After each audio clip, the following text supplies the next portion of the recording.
રાજ્યમાં જે રીતે ચૂંટણીનો ધમધમાટ શરૂ થયો છે, કારણ કે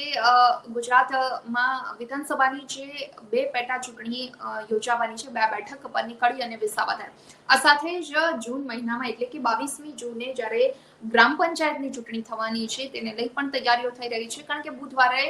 અ,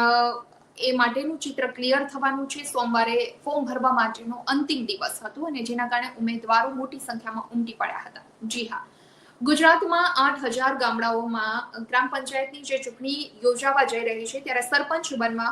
દાવેદારોએ ધમપછાડા કર્યા, કારણ કે ફોર્મ ભરવાના અંતિમ દિવસે ઉમેદવારોના જાણે ટોળા ઉમટી પડ્યા હતા અને હવે ફોર્મ ચકાસણી થશે અને બુધવારે પંચાયતની ચૂંટણીનું ચિત્ર સ્પષ્ટ થઈ જશે. 3,828 ગ્રામ પંચાયતની સામાન્ય ચૂંટણી, જ્યારે 52 ગ્રામ પંચાયતની મધ્ય સત્ર ચૂંટણી યોજાવાની છે અને આ ઉપરાંત 807 ગ્રામ પંચાયતો